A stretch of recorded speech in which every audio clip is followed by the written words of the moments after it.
झापाको एउटा परिवार जसले रोगले घरको मूल खाँबो गुमायो। आज त्यही घरमा जाँदैछु जहाँ एउटी बुढी आमाको भरोसामा यी अन्य सदस्यहरू छन्। यी आमाको छोरो उपचार अभावले गुम्यो। बुहारी क्यान्सर र सुगरको चपेटामा सङ्घर्षरत अवस्थामा छिन्। बढेको नाति राम्रोसँग खुट्टा टेक्दैन। नातिनी औँलाको क्यान्सर बढेर अर्को औँलामा सरेको छ। यी बुढी आमा भन्छन् कुन जुनीको ऋण खाएको रहेछु भनेर। वृद्धा भत्ताले अहिले यो परिवार पालिरहनु भएको थियो। केही महिना अगाडि हामीले यो परिवारको एउटा भिडियो सम्प्रेषण गरेका थियौँ। भिडियो हेरेर धेरैले सहयोग गरिदिनु भयो। अहिले उहाँहरूको उपचारका लागि केही रकमहरू जम्मा जोहो भएको छ। त्यही रकमले अहिले सामान्य उपचारहरू गरिरहनु भएको छ। आज हामी युकेमा बस्ने जो विदेश बस्ने दाइ हुनुहुन्छ पदम खवासले दिनुभएको सहयोगसहित त्यो परिवारमा हामी गएका छौँ।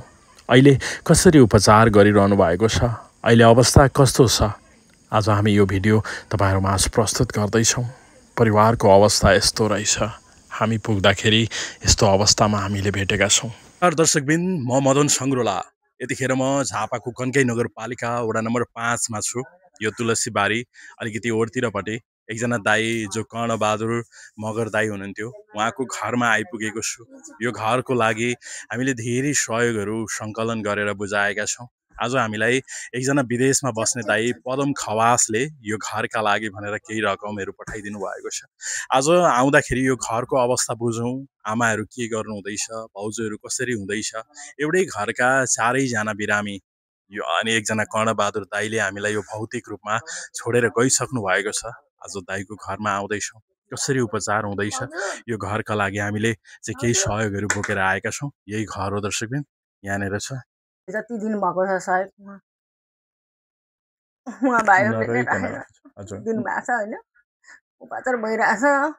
अब अरू त के भन्नु र, म पनि उपचार गरिरहेको छु म पनि। अनि त्यसमा फेरि अर्को समस्या, छोराको पनि खुट्टाको अपरेसन गर्नुपर्ने भयो। त्यस्तै छ भन्छ होइन। अनि जति तपाईँहरूले सहयोग गर्नुभएको छ हजुरहरूलाई एकदम हृदयदेखिको धन्यवाद दिन चाहन्छु। यो एउटा अप्ठ्यारो परेको परिवार, एकदमै दुःखमा परेको परिवार हो दर्शकबिन। हामी सुरुवाती काल हामीलाई यो घर जानकारी गराइदिनु हुने यहीँ झापाकै यो एउटा घटना हो। यो एउटा झापाकै घर हो। एउटा घरमा भएका सबैजना बिरामी हुनुहुन्थ्यो। यो सँगसँगै हामीले भिडियोहरू सम्प्रेषण गऱ्यौँ र सम्प्रेषण गरिसकेपछि केही रकमहरू उठाएका छौँ। केही चाहिँ हामीले खातामा उहाँको खातामा राखिदिइसकेका छौँ। उहाँहरूलाई अप्ठ्यारो पर्दा गाह्रो पर्दाखेरि चाहिँ हामी दिउँ है उहाँहरूका लागि भनेर चाहिँ आएका हुन्छौँ। आज मलाई एउटा पैसा आएको थियो। मेरो भिडियो हेर्नुभएछ, उहाँहरूको दुःख सम्झेर चाहिँ उहाँका लागि भनेर थोरै सहयोग पठाइदिन्छु, म सहयोग गर्छु भनिसकेपछि म उहाँको घरमा आएको छु।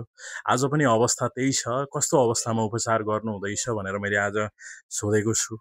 उहाँ भाउजूले सबै भन्नुभएको छ। उहाँको डायलिसिस हुँदैछ। छोरीको एउटा औँलामा समस्या थियो भनेर हामीले उपचार गर्ने कोसिस गरेका थियौँ। अहिले हेर्दाखेरि उहाँको दुईटै औँलामा अर्को पनि समस्या रहेछ।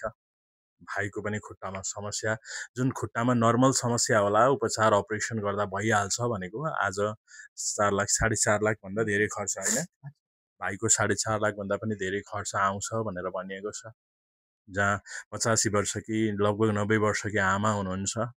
अहिलेसम्म आमालाई केही भएको छैन। 85 वर्ष 90 वर्षको उमेरमा छोरा बिदाई गर्नुभयो। आज सबैजना यो अवस्थामा हुनुहुन्छ। केही सहयोगहरू त हामीले उहाँको खातामा राखिदिएका छौँ। जसले हामीलाई सहयोग गरिदिनु भयो यहाँहरूप्रति धेरै धेरै धन्यवाद व्यक्त गर्दछौँ। अलिकति पैसा, यो पैसा त उहाँहरूको लागि निकै थोरै नै हो। थोरै पैसाले नै धेरै हुने हो। अगाडि हामीले फन्डमा 4-5 लाख 6 लाख जति पैसाहरू छ। अहिले डायलिसिसहरू पनि गराउनु हुँदैछ तपाईँको? हजुर, हिजो मात्रै गरेर आएँ। अब शुक्रबार जानुपर्छ। अनि यो आँखाको अपरेसन पनि गर्नुपर्छ तपाईँको भनेर। आँखामा पनि हजुर समस्या छ? हजुर, के आँखा भयो? मेरो थुप्रो वर्ष भयो दाहिने आँखा देख्थेँ, देब्रेको भरमा हिँड्छु। भनेको हजुरलाई सुगर पनि छ? हजुर, सुगर पनि छ। सुगरको कारणले आँखा हजुर, पनि सुगर, देख्नु? प्रेसर, कोलेस्ट्रल हजुर। यो अनि यही सुगरले हानेको 8-9 वर्ष भयो आँखा हानेको। अनि अस्ति मेरो श्रीमानलाई पनि लगाएको थिएँ मैले। अनि त्यतिखेर पनि तपाईँको आँखा एउटा अपरेसन गर्नुपर्छ, एउटा डेजर गरिहाल्नुपर्छ सिटी भन्नुभएको थियो। अनि अब सिटी त्यस्तो भयो, त्यसले गर्दा त्यति गएको थिइनँ। अनि आज जाने भनेको थियो, रिफर बनाएको थियो होइन। अनि फेरि छोरी आज नलगिनु हुने भएर ठुली छोरी छोरीको औँलाको लागि हजुर अम्लाको लागि एउटाबाट अर्कोमा सरिएको अरे, त्यसले गर्दा यसलाई त्यसको पनि अपरेसन गर्नुपर्छ भरे मात्रै थाहा हुन्छ के भएको छ भन्ने कुरा। हुन्छ कसले लिएर जानु भएको छ? छोरीले, हजुर दिदीले लिएर जानु भएको छ। आज कर्णबहादुर दाई हुनुहुन्न, यतापट्टि देखाइदिनुहोस् त। आमा हुनुहुन्छ, बुढी आमा। अहिले सायद आमाकै मात्रै भत्ता होला, आमाकै भत्ता अनि आएको सहयोग रकमबाट चाहिँ तपाईँहरू खाना खानु हुँदैछ। यो अलिकति पैसा मलाई आएको छ भाइ, यति देखाइदिनु। मलाई अलिकति पैसा अनि पदम दाई हुनुहुन्छ, पछि यो परिवार पनि मेरै परिवार हो, मैले सहयोग गर्नुपर्छ भनेर अत्यन्तै धेरै चाहिँ दुःख देखेर मलाई पर्सनल्ली भेटेर भाइ यो पैसा चाहिँ मेरो थ्रुबाट उहाँहरूलाई दिनु है परिवारलाई, एकै महिनाको खाना खान पुग्यो भने पनि एउटा चाहिँ मैले पनि त्यो घरमा एउटा मेरै आवाज, मै छु भन्ने आवाज मलाई होस् भनेर चाहिँ यो पैसा पठाइदिनु भएको छ। 1 2 3 4 5 6 7 8 9 10 11 12 13 14 15,000 15,000 नेपाली पैसा। उहाँले यो उहाँको गाडीको तेल खर्च भन्नुहुँदै थियो, तेल खर्च कटाएर पनि यो परिवारका लागि दिनुभएको छ। भाउजू यो पैसा यो चाहिँ तपाईँहरूको खाना खर्च होस्, उपचार गर्ने खर्च होस् होइन। त्यो दाईलाई, त्यो पदम भुजेल, पदम खवास दाई हुनुहुन्छ, उहाँलाई के भनिदिनुहुन्छ? उहाँलाई चाहिँ धेरै धेरै हृदयदेखि नै धन्यवाद। उहाँ एकदम महान व्यक्ति हुनुहुँदो रहेछ है, उहाँलाई धेरै धेरै धन्यवाद। हृदयदेखिको आशीर्वाद उहाँलाई राम्रो होस् भन्न चाहन्छु। त्यही भन्न चाहनुहुन्छ। यो परिवारमा जोडिने धेरैजना हुनुहुन्छ। यो परिवारमा यो पीडा सायद अब ठिक बनाउन धेरै समय लाग्छ। भाउजूको अहिले डायलिसिस हुँदैछ, बहिनीको पनि क्यान्सरकै समस्या छ, भाइको पनि खुट्टामा समस्या छ। त्यो भएकोले गर्दाखेरि यो समस्या समाधान गर्नका लागि सायद उहाँले केही गर्न सक्नुहुन्छ जस्तो लाग्दैन र गर्ने अरू केही सहयोगहरूबाट नै हो। र यो पैसा लिएर आज हामी यो घरमा आएका छौँ।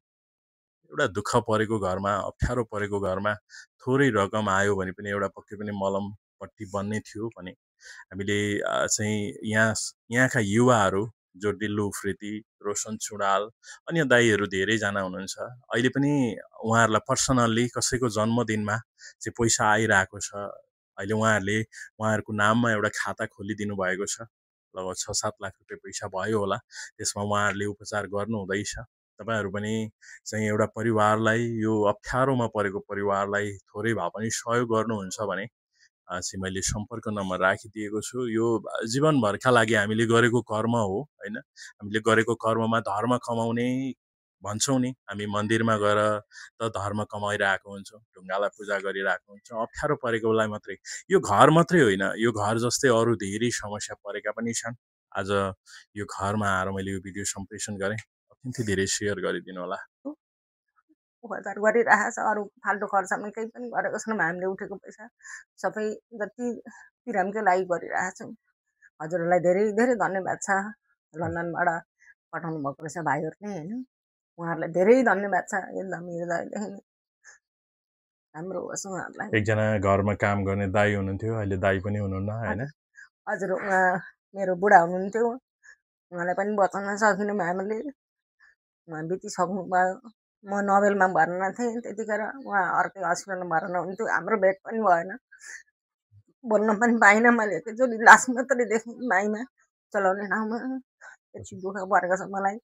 हजुरले जति सहयोग गरिदिनु भएको छ तपाईँलाई धेरै धेरै धन्यवाद छ, आशीर्वाद छ तपाईँलाई।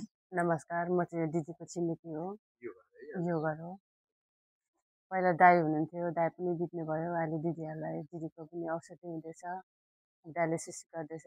भान्जा भान्जी मिलेर हाम्रो चाहिँ भान्जी लाग्छ, भान्जी हो। त्यस्तै छ, अब सबैजनाले सहयोग गरिरहनु भएको छ हाम्रो दिदीहरूलाई होइन। सहयोग हात बढिरहोस्, हाम्रो चाहना त्यस्तै छ। मेरो हृदयदेखि चाहिँ सबैजनालाई यही चाहन्छु, यो परिवारलाई आजसम्म सबैजनाले सहयोग गर्नुभएको छ, अझै सहयोगहरू हात बढिरहोस्।